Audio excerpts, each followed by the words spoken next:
Abran sus Biblias al libro de Santiago, capítulo 1. Honestamente, no vamos a pasar del versículo 1 y aún así no vamos a entrar en demasiado detalle del versículo 1. Como está titulado en su boletín, el mensaje, este es una introducción a Santiago. Vamos a nuestro Señor en oración. Padre nuestro, te damos gracias, honra y gloria por la vida y la salud que nos das, porque podemos estar aquí. Como dije anteriormente, Señor, te damos gracias que la manera en la que podemos honrar a las madres aquí presentes es a través del discurso y el hablar y enseñar de tu palabra, Señor. Que esta palabra sea de bendición, de crecimiento, de santificación en la vida de nuestras hermanas y en la vida de todos los que escuchen este mensaje, Señor. Sé con nosotros, te pedimos que a través de tu Espíritu Santo podamos ser ovejas de tu prado, Señor, que podamos escuchar tu voz y seguir en pos de ti. Te pedimos esto en el nombre de Cristo, nuestro Salvador. Amén.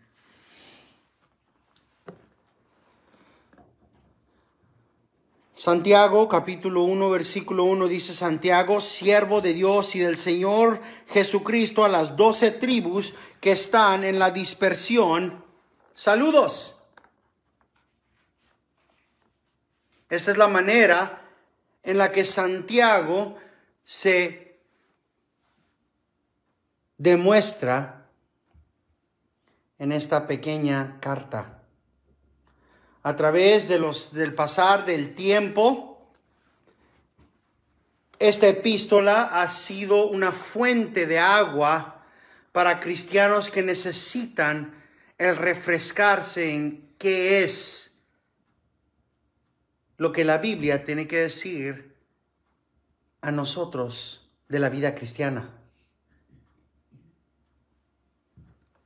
En esta pequeña carta hay varias explicaciones de la manera en la que hemos de vivir, y de hecho muchas veces los cristianos usan versículos de Santiago sin saberlo. Falta sabiduría, pídanle al Señor y Él os dará. Aquí lo dice.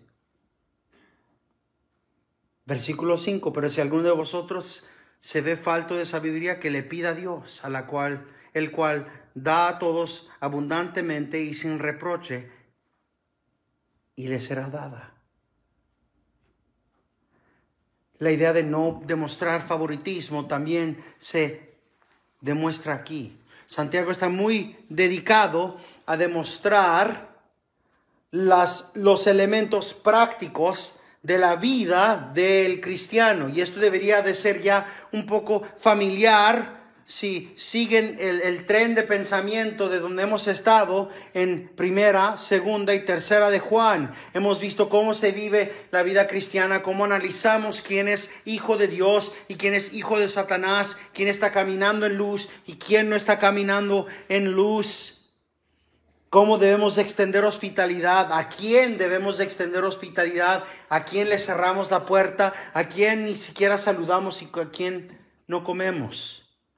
Y hemos visto cómo es que se supone que tenemos que analizar todo conforme a las Escrituras. Y el libro de Santiago tiene mucha información práctica. Da consejo claro a cosas pertenecientes a la fe, cómo debemos de vivir como cristianos, qué es lo que tenemos que hacer como cristianos y cómo podemos discernir la fe verdadera. Hay 3 preguntas que tenemos que hacernos y quiero que vayamos pensando en esto cuando entremos, antes de entrar al libro de Santiago. La primera es: ¿quién es Santiago? ¿Santiago quién? La segunda pregunta es: ¿a quién le está escribiendo Santiago? ¿Quién es la audiencia? ¿Quiénes son los 12 de las 12 tribus en la dispersión? Y la tercera pregunta es: ¿por qué? Ahora, en mi mano, esta pesa que se puede usar para levantar pesas es la Biblia de las Américas, de la Reforma, la Biblia de estudio de la Reforma. Si abro apenas a una página, unas 2 páginas antes de Santiago, tengo una introducción, y en esta introducción dice título y autor, fecha y ocasión, género y distintivos literarios, características y temas principales, teología de Santiago, Santiago en la historia de toda la Biblia, Cristo en Santiago, historia de interpretación, asuntos especiales de Santiago, y hasta tengo un bosquejo de Santiago. Pero ¿cuántos cristianos no tienen una Biblia de estudio? En la escuela dominical dije que tomamos por ligero que tengamos una Biblia completa muchas veces. Tenemos que realizar que muchas personas no tienen ni siquiera una Biblia de estudio y nunca van a poder tenerla.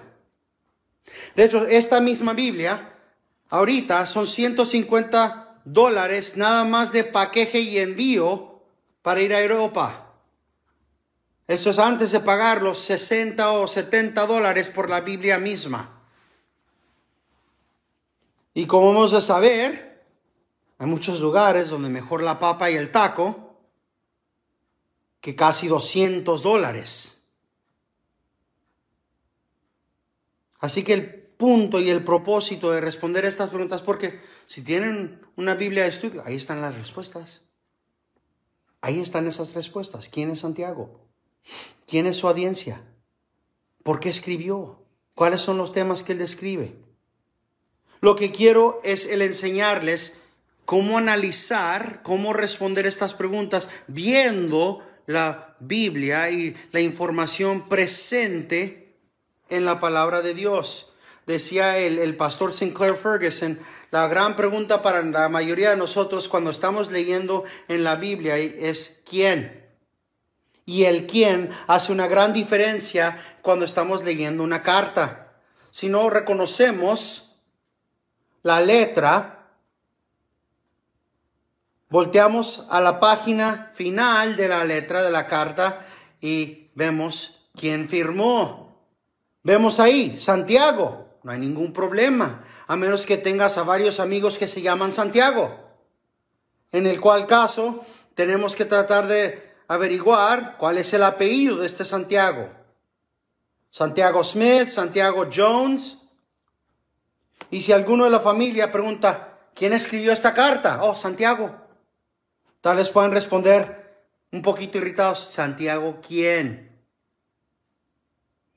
Pero cuando responden con un apellido, la respuesta más suave es, oh, ese es Santiago. Pero en el caso del Nuevo Testamento, exactamente quién es este Santiago. Espero que tengan algo con qué escribir, porque escribir van a hacer. Y si no, vuelvan a escuchar el mensaje después cuando lo podamos subir al YouTube, porque sí hay bastante información aquí presente. Empezamos primeramente con el nombre Santiago. Quiero que sepan que no es el nombre original. En otras palabras, lo que nosotros tenemos como Santiago en la Biblia en inglés es James. En el francés es James. De ahí agarran James. Nosotros tenemos Santiago. Pero en el griego no es ni Santiago ni James, es Jacobos. Jacobo, Jacobos. Y el nombre Jacobos, que está en griego, ocurre 42 veces en el Nuevo Testamento. En otras palabras, este es un nombre que es muy común. Es como Gallo. Este nombre ocurre más de 40 diferentes veces, 42 veces, y en esas 42 veces habla de al mínimo 4 diferentes hombres. Así que tenemos 4 candidatos para el Santiago que escribió aquí. Así que ¿de cuál Santiago estamos hablando? ¿Por qué hago estas preguntas? Quiero que vean cómo se supone que van a estudiar. Cómo tienen que hacer estas respuestas. Si alguien les preguntara, okay, ¿cómo llegaron a esta conclusión? ¿Y cómo pueden demostrarme de la Biblia que este Santiago es el Santiago que dicen que es? vamos viendo que hay 42 veces que se menciona el nombre Jacobos o Santiago en la Biblia.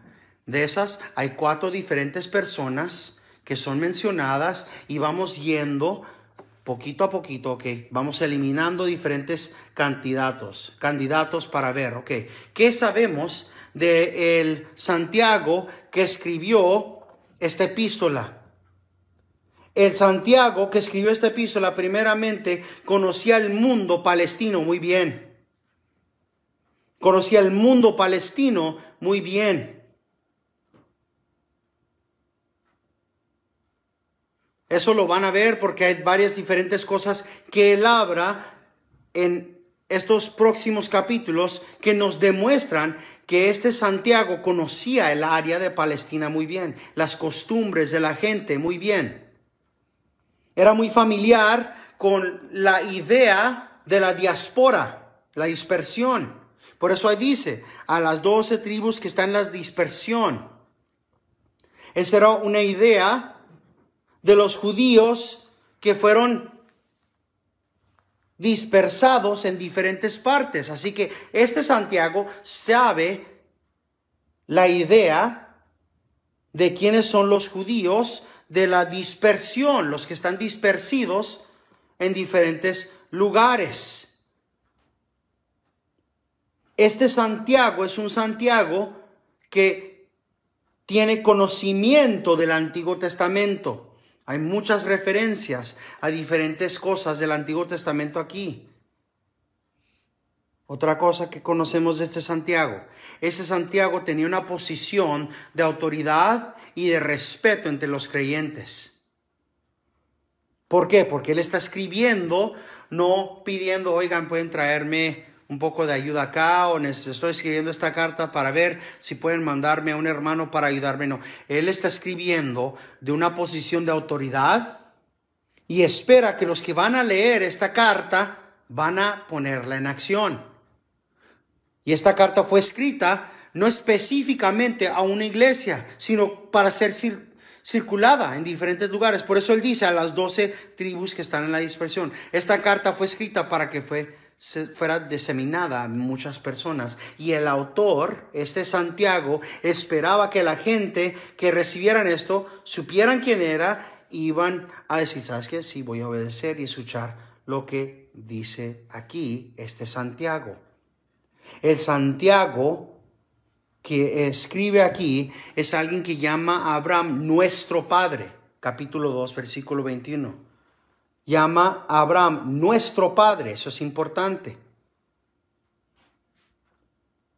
Él esperaba que los judíos estuvieran familiares, las personas que iban a recibir esta carta serían familiar con quién es él y la historia de cómo llegó a fe.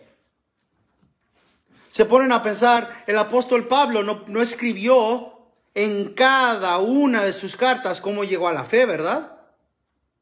No, llegó el tiempo donde él ya sabía que donde sea que él escribiera, la gente iba a saber que él era Saulo el que perseguía a los cristianos, que el Señor lo tumbó cuando iba a Damasco y que él estuvo ciego por 3 días. Él ya esperaba que la audiencia a la que escribía ya lo conocían. Igual este Santiago esperaba que la gente que recibiera esta carta sabía quién es él y cuál era la historia de él. Él esperaba más que eso, que su audiencia estuviera familiar con historias de personas en el Antiguo Testamento. En otras palabras, él no estaba esperando que su audiencia no supiera nada de la Biblia. Él habla, por ejemplo, de Rahab en el capítulo 2:25. Habla de los profetas en el capítulo 5, versículo 10. Habla de Job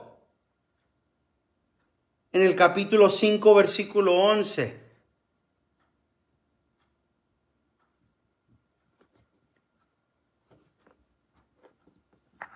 La audiencia de Santiago, lo más probable eran aquellos que tuvieron que huir en medio de la persecución que vemos en Hechos capítulo 8.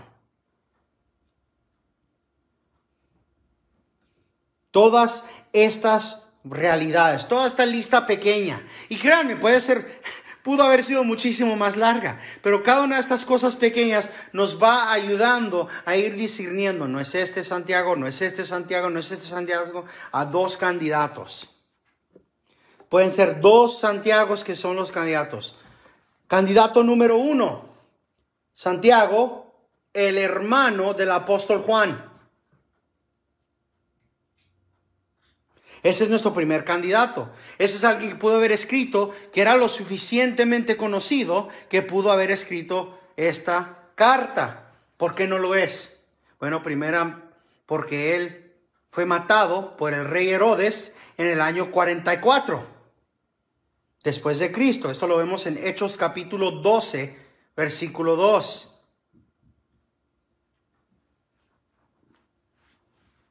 Así que no pudo haber escrito el hermano carnal del apóstol Juan esta carta, porque él ya estaba muerto para el año 44. Segunda razón por la cual no vemos a ese Santiago como el autor de esta carta es porque él se hubiera describido como apóstol. Él era apóstol. ¿Cómo se introduce el apóstol Juan? Juan, el apóstol y siervo del Señor Jesucristo. O en segunda y tercera de Juan, el anciano. Ya ni siquiera necesitaba él, porque ya para esos tiempos era el único vivo.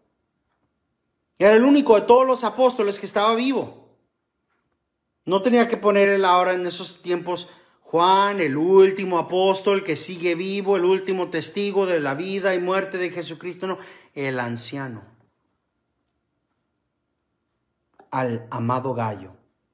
Así que tenemos esas realidades, porque esta carta fue escrita después del año 44 y tenía que ser suficiente tiempo para que esta información fuera diseminada a aquellos cristianos judíos que se fueron y esparcieron y a los cristianos gentiles que estaban llegando a la fe. Así que nuestro candidato número 1, Santiago, el hermano carnal del apóstol Juan, no pudo haber sido el Santiago que escribió esto. Proceso de eliminación bíblico nos demuestra esa realidad. Estuviera escrito aquí, Santiago, hermano carnal del apóstol Juan y apóstol, siervo de Jesucristo. Pero aquí, ¿qué dice? Santiago, siervo de Dios y del Señor Jesucristo. El Santiago de esta carta se describe a sí mismo simplemente como el siervo de Dios. Siervo del Señor Jesucristo. Eso nos lleva al candidato que ganó. Santiago, el hermano de quién. Vamos antes del Apocalipsis. A Judas, capítulo 1. Judas, capítulo 1.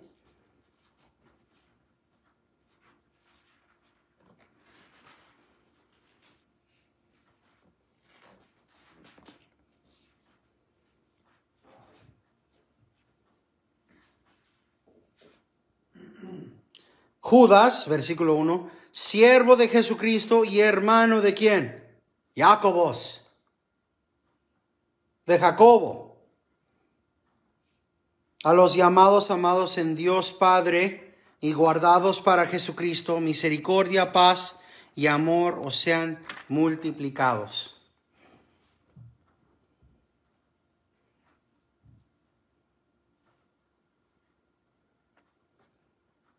Es por eso que el ir creciendo el entendimiento y el ir estudiando cuando tenemos la oportunidad, el lenguaje original nos ayuda. Porque aquí simplemente dice, y hermano de Jacobo. ¿Quién era Jacobo? Pues obviamente si vamos a Mateo o a Juan y vemos a los hermanos de Cristo, vemos que Jacobo era uno de los hermanos, ¿verdad? De él es el que estamos hablando. Santiago, Jacobo, Jacobos, el medio hermano de nuestro Señor Jesucristo.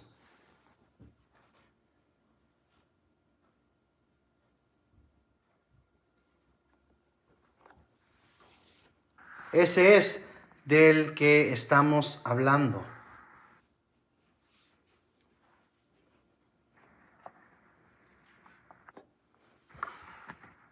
Es un poco confuso, ¿verdad?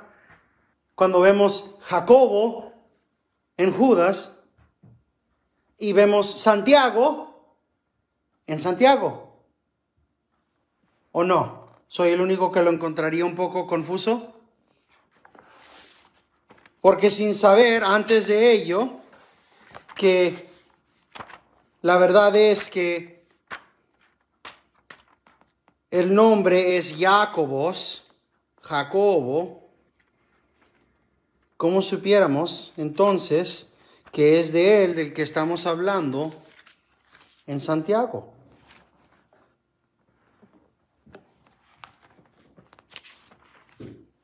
El estudio del lenguaje original es bastante importante para ayudar a mitigar un poco de la confusión de ahí. Así cuando leemos Judas, siervo de Jesucristo y hermano de Jacobo, sabemos quién es. Ese Jacobo es el Santiago. Ahora, eso nos lleva a la pregunta, ¿quién es? Porque esa era nuestra primera pregunta, ¿verdad? ¿Quién es Santiago? Bueno, primero teníamos que ver quién es el Santiago, el Jacobo, autor de esta epístola. Ahora, ¿qué sabemos de él? ¿Quién es este Santiago? El medio hermano de nuestro Señor Jesucristo.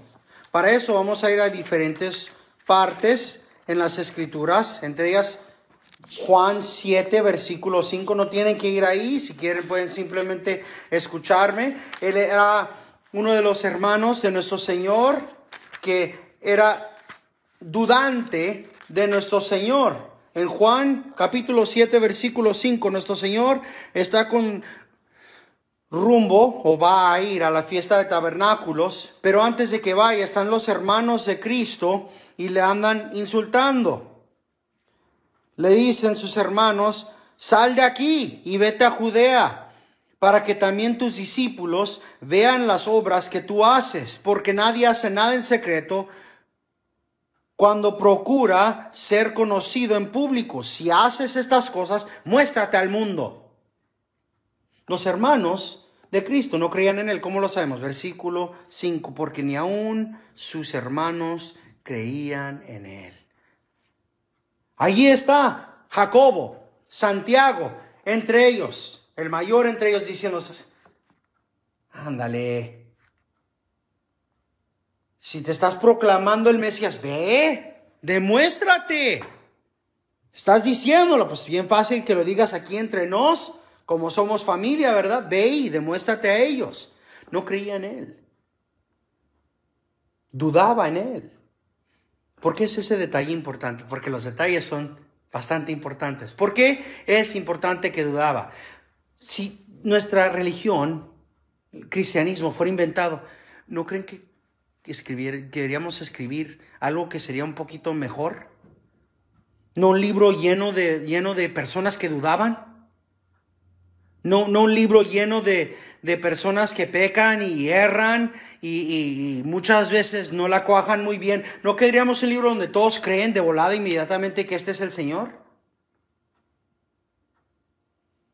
Pero igual, como nadie creyó instantáneamente que el Señor se resucitó, sino que estuvieron miedosos y estuvieron escondidos y estuvieron dudando la resurrección de Cristo. Igual, aún los mismos familiares de Cristo no creían que Él era el Mesías. Y eso también ayuda a eliminar uno de esos mitos de la Iglesia Católica Romana. ¿De cuál mito estoy hablando? Ellos tenían historias de que habían historias de Cristo como un niño chiquito que se hizo un pájaro así de la tierra y del lodo y se hizo un pajarito y lo tuvo en su mano así, de repente, y ahí se fue volando. Historias de milagros que hizo Jesús como niñito. Ahora, si Él estuviera haciendo milagros desde pequeño, ¿dudarían sus hermanos que Él es el Cristo? Claro que no. Por eso es importante esa palabra en Juan capítulo 2, cuando vemos que este fue su primer milagro. Primero de sus milagros fue en las bodas de Canaán. Ese fue el primer milagro que hizo Cristo en toda su vida. Y era parte del comienzo de su ministerio. Todo el resto de la vida no hizo milagros. Así que es importante el detalle que no creyó en él. Primero, este Santiago no creía que su hermano era el Cristo. Sin embargo, para cuando llegamos a 1 Corintios capítulo 15, 1 Corintios capítulo 15, versículo 7, vemos que el Señor mismo se apareció a Jacobo. Después se apareció a Jacobo, luego a los apóstoles.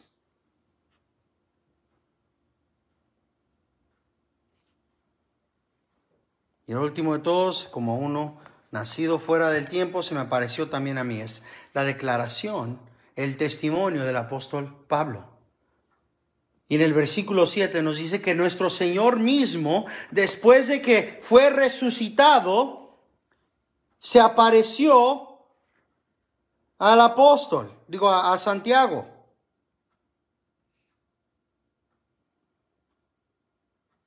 Dice, empezando desde el versículo 3, porque yo os entregué en primer lugar lo mismo que recibí, que Cristo murió por nuestros pecados conforme a las Escrituras, que fue sepultado y que resucitó al tercer día, conforme a las Escrituras, que se apareció a Cefas. Así que estamos viendo la orden en la que Cristo se apareció y las personas a las cuales Él se manifestó. Se manifestó a Cefas, Pedro, y después a los 12. Luego se apareció a más de 500 hermanos a la vez, la mayoría de los cuales viven aún, pero algunos ya duermen. Después se apareció a Jacobo. No sé, ¿verdad? Porque yo pienso que el Señor sea así tan así como uno, ¿verdad? Pero casi me imagino la cara de Jacobo cuando se apareció Cristo después de la resurrección. ¿No que no? Mucho que dudabas, pero aquí estoy. Sí, pero es importante que este Santiago, este Jacobo, es uno de los testigos que vio a Jesucristo después de que resucitó. Después de eso, vemos que Santiago estuvo junto con los hermanos creyentes en Hechos capítulo 1. Hechos capítulo 1, del versículo 12 al versículo 14. Entonces regresaron a Jerusalén desde el monte llamado de los Olivos, que está cerca de Jerusalén, camino de un día de reposo. Cuando hubieron entrado a la ciudad, subieron al aposento alto donde estaban hospedados Pedro, Juan, Jacobo y Andrés, Felipe y Tomás, Bartolomé y Mateo, Jacobo, hijo de Alfeo, Simón el celote y Judas, hijo de Jacobo. Todos estos estaban unánimes, entregados de continuo a la oración junto a las mujeres y con María, la madre de Jesús, y los hermanos de él. Ahora, ¿cuántas veces vieron Jacobo ahí? Y no estaba hablando cada una de esas veces del mismo. Ahí estaba. Y la madre de Jesús y los hermanos de él. Entre ellos estaba Jacobo ahí. Así que esta es la información que tenemos de este Santiago, que él no creía que Cristo era el Cristo. Que después de la resurrección, Cristo mismo se manifestó ante él y que después de eso, él inmediatamente llegó a la fe. Tanto así que él está ahí junto con el resto de los hermanos, esperando el día de Pentecostés. Este mismo Jacobo termina siendo uno de los líderes de los cuales habla el apóstol Pedro. Él termina siendo uno de los líderes de la iglesia de Jerusalén. Si se acuerdan, Pedro fue encarcelado Y cuando Pedro sale, después de ser encarcelado, él va y ahí está tocando. Mientras tanto, ahí están los hermanos orando. Señor, por favor, salva a Pedro, sácalo de la cárcel. Y ya lo había sacado, ¿verdad? ¿Y qué es lo que pasa? Toca la puerta, la jovencita abre la puerta, le cierra la puerta en la cara porque piensa que es el fantasma. Pero está vivo Pedro. ¿Y qué es lo que dice Pedro? Dile a Jacobo y a los hermanos. Dile que he salido con bien. ¿A quién? A Jacobo y a los otros hermanos, que he salido, que estoy libre, que el Señor ha hecho estos. Es este mismo Jacobo, Santiago, que preside como líder, uno de los líderes de la iglesia de Jerusalén en Hechos 15 para discutir las implicaciones de la conversión de los gentiles. ¿Se acuerdan? Están convirtiéndose los gentiles y hay problemas porque algunos de los judíos están diciendo tienen que circuncidarse y otros están diciendo no tenemos que hacerlo. Así que regresa el apóstol Pablo para hablar.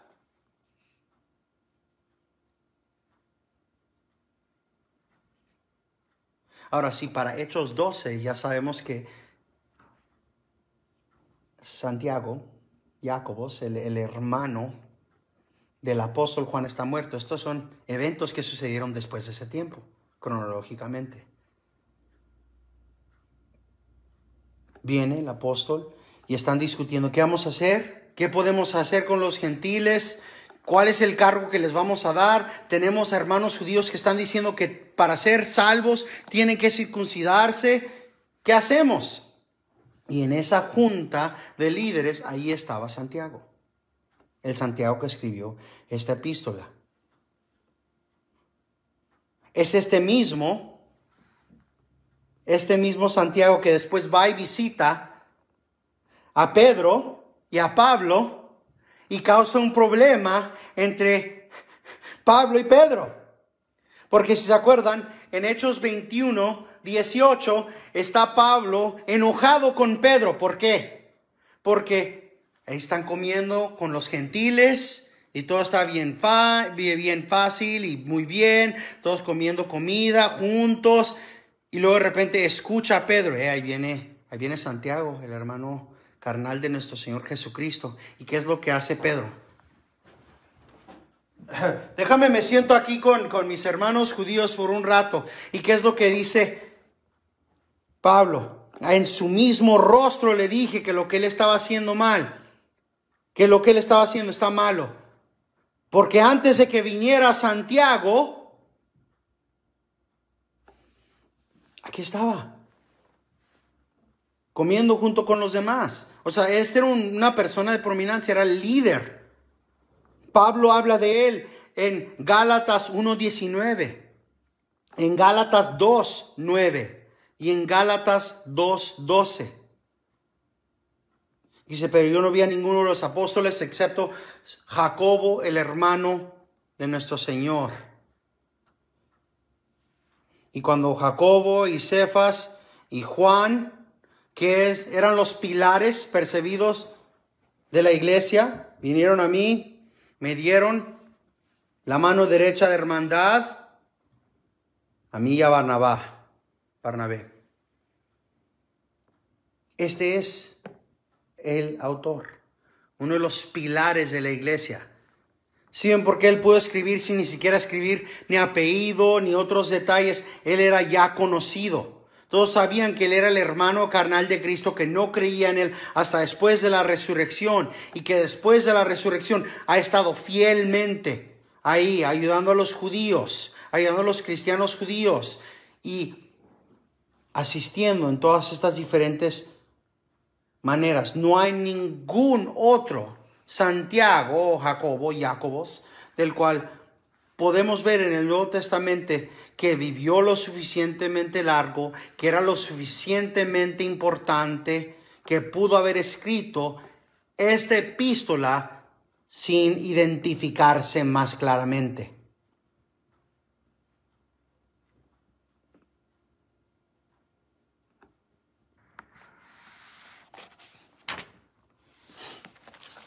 Así que regresamos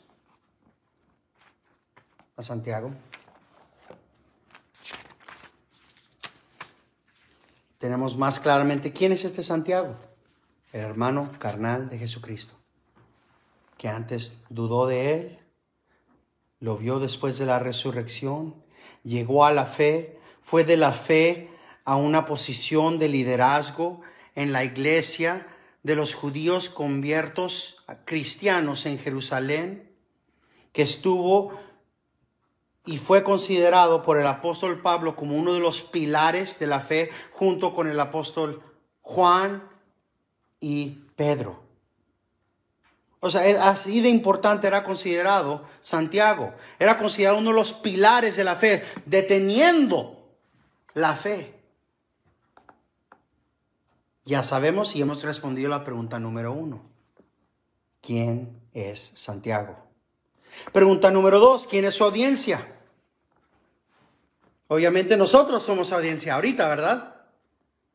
En el año 2021 nosotros, los cristianos congregándose en la primera iglesia bautista de Osceola, Iowa, somos a los que él escribió. ¿Por qué? Porque creemos que el Espíritu Santo ha preservado y es el autor de esta epístola para nosotros.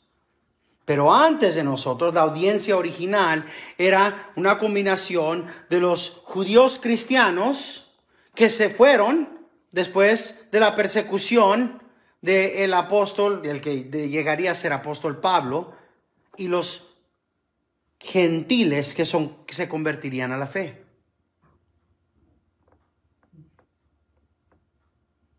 Tenemos que entender que pasaron por muchos problemas. Muchas veces cuando leemos en el libro de Hechos que empezó la persecución, matan a Esteban, ¿verdad?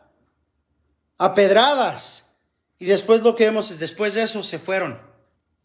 Había un éxodo, una dispersión de los creyentes. Habían llegado más de 3,000 a la fe y seguían llegando más. Pero de repente viene la persecución y se van a otros lugares. Pero leemos eso y la mayoría de las veces no pensamos, no ha de haber sido tan difícil. Se van de una ciudad a otra y en lo que van viajando de un lugar a otro, van declarando y dando testimonio y testificando del evangelio. Pero las primeras palabras que él escribe, aparte de su introducción, son: tened por sumo gozo, hermanos míos, el que os halléis en diversas pruebas, sabiendo que la prueba de vuestra fe produce paciencia. Esto le suena como si la audiencia original de Santiago eran personas que estaban teniendo todo feliz, cálido y tropical. No, claro que no.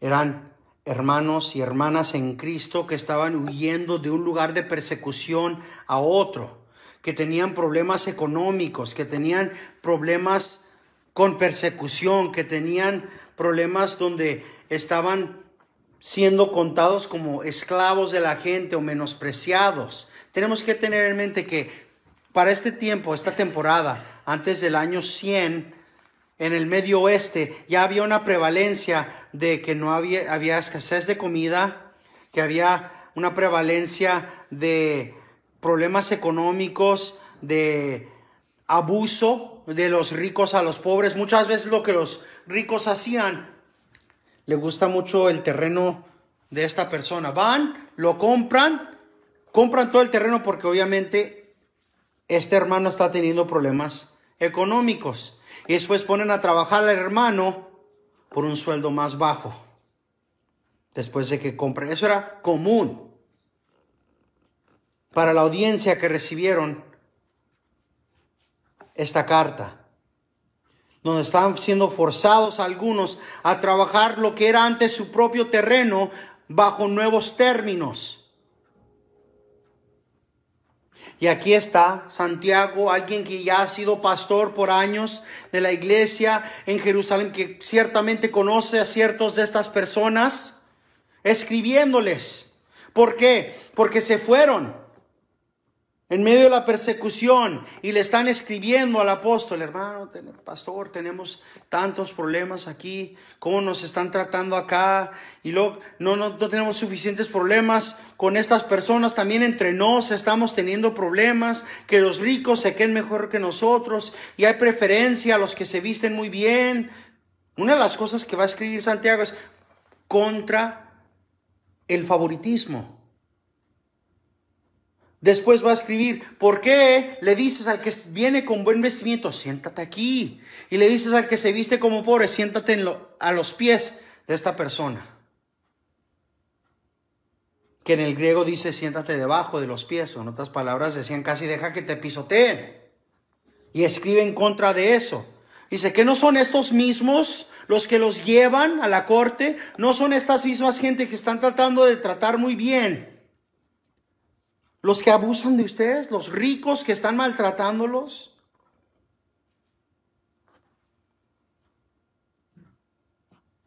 Esa es la audiencia. La gente que sufría en lo que van viajando, muchas veces siendo maltratados, en medio de dificultades, siendo llevados a la corte por los ricos, insultados por su fe, abusados en medio de sus debilidades. Muchas veces habían hermanos que se fueron y ya no tenían herencia, simplemente porque ya no iban a ser considerados judíos. Y Santiago escribe como cualquier pastor, con una combinación de exhortación, instrucción y palabras para fortalecer. Diferentes listas de cosas, instrucciones y exhortaciones para estos hermanos que están en estas dificultades. Y eso nos lleva a la tercera pregunta: ¿cuál es el propósito? Obviamente, esta epístola está escrita para fortalecer al cristiano, para demostrar cómo se ve la fe. ¿Cómo se ve la fe en la vida de uno? Podríamos decir casi que el título de Santiago es el fruto de la vida cristiana. Santiago nos está dedicando a ver la raíz de la vida cristiana, sino el fruto del que es cristiano. ¿Sí me entienden? No estamos hablando de que uno es salvo en sí. Es uno de los temas, la salvación. Pero estamos hablando de que el fruto de uno demuestra si es salvo o no es salvo. No estamos hablando de la raíz, sino del fruto. El fruto de la vida cristiana, paciencia. El fruto de la vida cristiana, continuación. El fruto de la vida cristiana, el allegarse al Señor. El fruto de la vida cristiana, no demostrar favoritismo.